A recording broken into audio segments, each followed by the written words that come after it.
Sun டிவில telecast ஆகக்கூடிய ஒரு பிரபலமான சீரியல் ஒண்ணு தான் கயல் சீரியல். அந்த சீரியல்ல ஒரு முக்கியமான கதாபாத்திர நடிகை ஒருத்தவங்க இப்ப தற்கொலை முயற்சியில் ஈடுபட்டிருக்காங்க. அந்த ஒரு விஷயம் சின்னத்திரை வட்டாரத்துல பெரிய பரபரப்பை ஏற்படுத்தியிருக்குது. பிரபல சீரியல் நடிகர்களுடைய அமுதா அப்படிங்கிறவங்க குடும்ப தகராறு காரணமா வீட்ல இருக்கக்கூடிய பாத்ரூம் கிளீன் பண்ணக்கூடிய அந்த திரவத்தை குடிச்சு தற்கொலைக்கு முயற்சி செஞ்சிருக்காங்களாம். கணவர் கூட ஏற்பட்ட கருத்து வேறுபாடு காரணமா அவர் இந்த முயற்சியில் ஈடுபட்டதான தகவல் வெளிவந்திருக்குது. இந்த நிலையில இந்த சம்பவம் சம்பந்தமா வழக்கு பதிவு செஞ்சு விசாரித்த போலீசார் குடும்பத்துல என்ன பிரச்சனை அப்படின்னு தீவிர விசாரிச்சு வந்துட்டு இருக்காங்க. தற்கொலை மாதிரி பல விபரீத முடிவு எடுக்கக்கூடிய விஷயங்கள் இந்த காலத்துல அதிகமாகி வரும்போது ரசிகர் மத்தியில ஒரு மிகப்பெரிய அதிர்ச்சியை ஏற்படுத்திருக்கு அப்படின்னே சொல்லலாம். கடந்த சில வருஷங்களுக்கு முன்னாடி பிரபல சின்னத்திரை நடிகர் கூடிய சித்ரா அவங்க தற்கொலை பண்ணிக்கிட்டாங்க. அந்த ஒரு சம்பவத்தை வந்து ரசிகர்கள் இன்னும் மீண்டு வரல. இப்ப மறுபடியும் அதே மாதிரி ஒரு அதிசம்பவம் நடந்திருக்குது.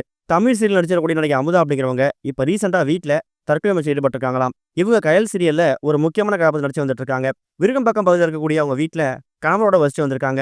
இந்த நிலையில தான் இவங்க 2 பேருக்குள்ள கருத்து வேறுபாடு ஏற்பட்டு தகராறு ஏற்பட்டிருக்குது. தகராறு ஏற்பட்டு மனம் முடிஞ்சிருக்கிறதால அமுதா வீட்ல இருக்கக்கூடிய பாத்ரூம் கழுவக்கூடிய திரவத்தை குடிச்சு தற்கொலை முயற்சி செஞ்சிருக்காங்களாம். அதுக்கப்புறமா அவங்கள மீட்டு மருத்துவமனை அனுமதிச்சு அவங்களுக்கு சிகிச்சை கொடுக்கப்பட்டு வந்துட்டு இருக்கு. அதுக்கப்புறம் தான் சம்பவத்துக்கு சேர்ந்த போலீசார் அமுதா கிட்டையும் குடும்ப சேர்ந்தவர்கிட்டையும் கணவர்கிட்டையும் விசாரணை நடத்தி வந்துட்டு இருக்காங்க. குடும்பத்தார மட்டும்தான் காரணமா இல்ல வேற எதுவும் பிரச்சனையா அப்படிங்கிற மாதிரி அந்த குழந்தை விசாரணை நடந்து வந்துட்டு இருக்குது.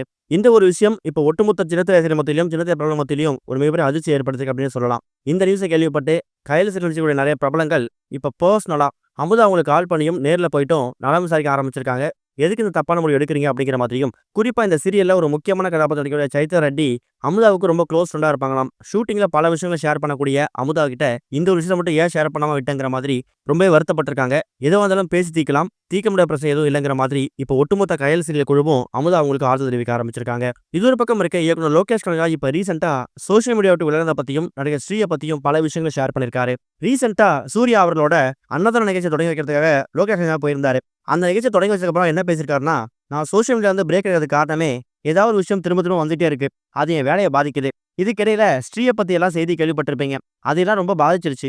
அதனால ஒரு 3 மாசம் பிரேக் எடுக்கலாம் முடிவு பண்ணிட்டேன். அதே மாதிரி இப்ப ஸ்ரீ ரொம்ப நல்லா இருக்காரு.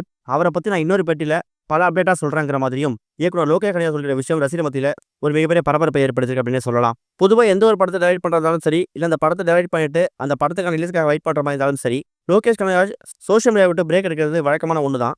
அதே மாதிரி ரோலெக்ஸ் படத்தோட அப்டேட் பத்தி கேட்கும்போது கைதி 2 எடுத்ததுக்கு அப்புறமா ரோலெக்ஸ் படத்துக்கான பணிகள் ஆரம்பிக்கும் அப்படிங்கிற மாதிரி ஒரு அப்டேட் கொடுத்திருக்காரு. இன்னொரு பக்கம் ரசல் கிட்ட ஒரு கோரிக்கையை முன் வச்சிருக்காரு. அது என்ன அப்படின்னா, சோசியல் மீடியா அப்படிங்கிறது நல்ல விஷயம். அதில் எவ்வளோ கருத்துக்கள் நல்ல விதமாக ஷேர் பண்ணலாம். அதை விட நெகட்டிவிட்டிஸ் ஸ்ப்ரெட் பண்ணாதீங்க. நான் சோசியல் மீடியா விட்டு ஒதுங்கிறதுக்கு முக்கியமான காரணத்துல அதுவும் ஒன்று. ஸ்ரீயை பத்தி எக்கச்சக்கமான விஷயங்கள் பொய்யான தகவல் பரவி வந்துட்டு இருக்கு. அந்த மாதிரி விஷயங்கள்லாம் ஃபுல் ஸ்டாப் வைங்க. உண்மையை மட்டுமே நம்புங்க, உண்மையை மட்டுமே பேசுங்கிற மாதிரியும் ஒரு கோரிக்கை முன் வச்சிருக்காரு.